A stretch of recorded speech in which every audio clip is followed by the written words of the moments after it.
Oi, gente! Estamos começando mais um episódio do Devocional com a Milena. Eu tô muito feliz que você tá aqui comigo para aprender um pouco mais da Palavra de Deus. Vamos lá! Oi, gente, eu sou a Milena e você está acompanhando mais um Devocional comigo. Eu tô muito feliz de você estar aqui comigo. Nosso desejo é testificar a vida de Jesus. E o Evangelho de Deus, não esquece de pegar papel e caneta. Então, gente, sem mais enrolação, como sempre é de costume, eu vou deixar o arroba do Instagram em que eu compartilho as minhas anotações dos meus devocionais. Hoje nós estamos no capítulo 2 ainda, mas nós já estamos no versículo 13 ao versículo 32. Para quem chegou agora, nós estamos fazendo devocional do Evangelho de João, gente. E nós já estamos no capítulo 2 do Evangelho de João.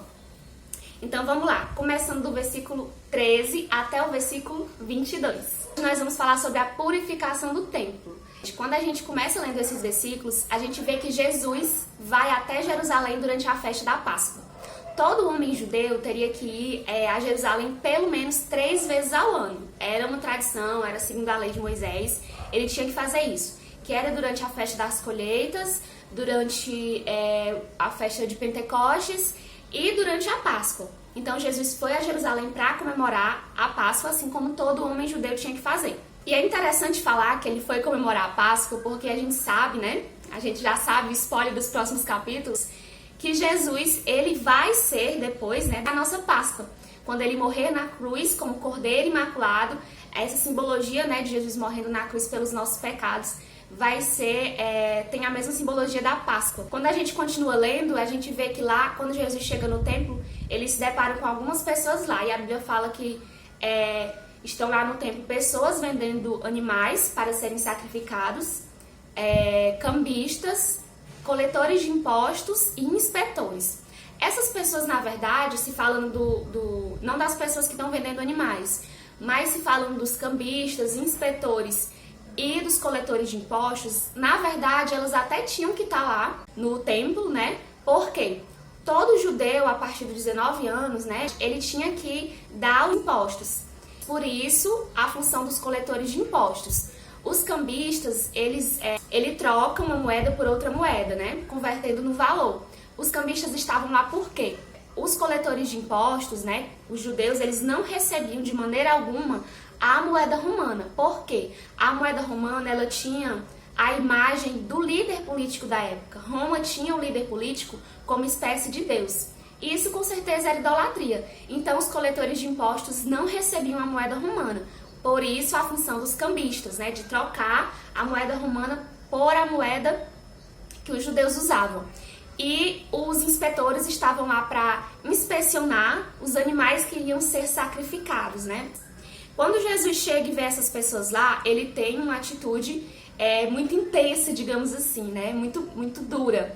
Mas por quê? Vários motivos. Jesus chega lá, pega um chicote, começa a expulsar todo mundo de lá, usa o chicote para espalhar dinheiro e também para açoitar as pessoas que estavam lá, expulsa os animais de dentro do templo.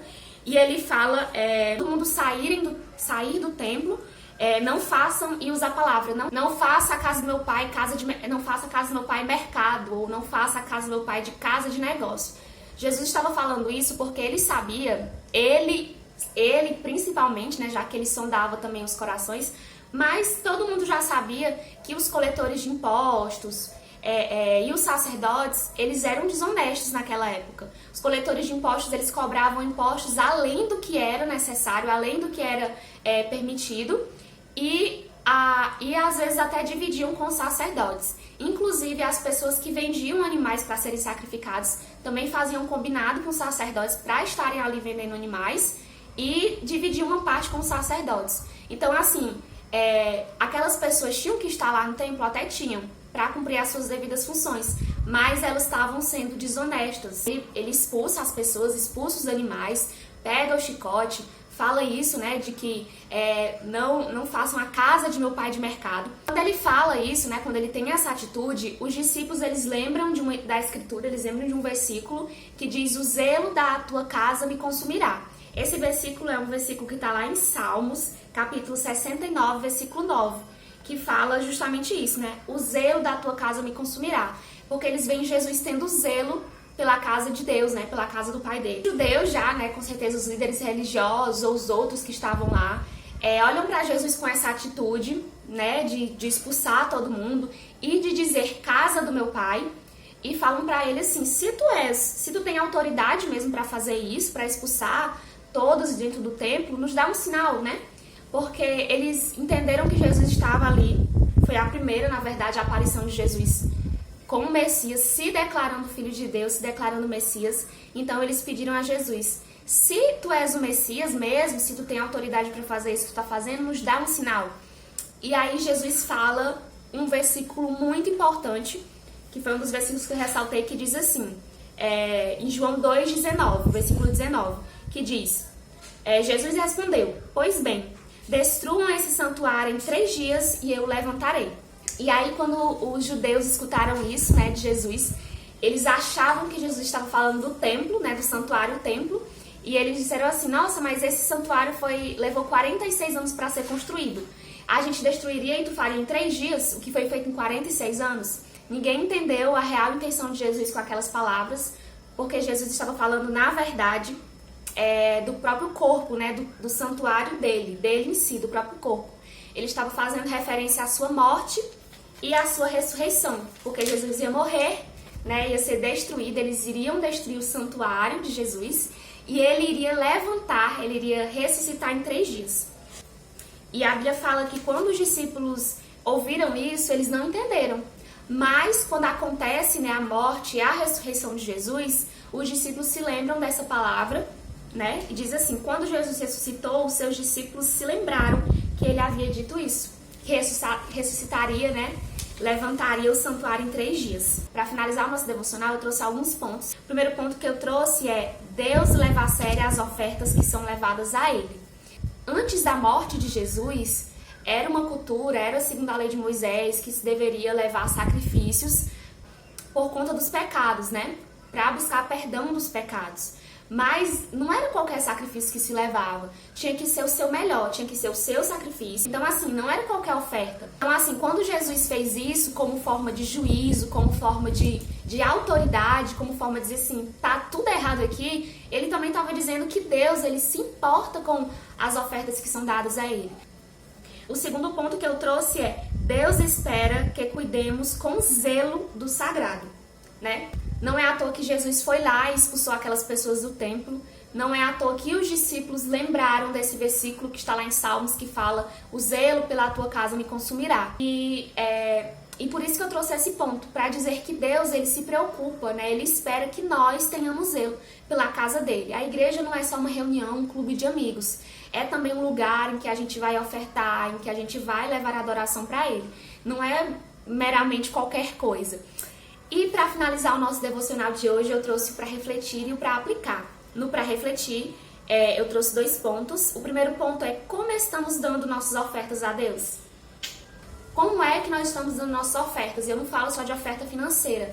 Eu falo de louvor, de adoração e de tantas outras coisas que a gente oferta a Deus. Como será que nós estamos levando a Deus as nossas ofertas? O segundo ponto é: será que damos real importância ao sagrado? Será que quando a gente está no meio do culto, a gente fica pensando na morte da Mariazinha lá no meio do culto? Será que a gente respeita nossos líderes, né, religiosos, nosso pastor, presbítero, enfim, os líderes religiosos? Será que a gente respeita as cerimônias religiosas? Será que a gente tem cuidado pela obra de Deus? Será que a gente respeita realmente o sagrado? E no para aplicar é que possamos sempre oferecer o nosso melhor para Deus. O nosso melhor para Deus. E o segundo ponto é que tenhamos zelo pela igreja e pela obra de Deus. É muito importante e eu acredito muito que Deus recompensa assim quando a gente tem zelo pela obra de Deus, quando a gente se empenha na igreja, na obra no geral, né? Agora chegou o momento de oração, que possamos fechar os olhos agora e falar com Deus. Vamos lá?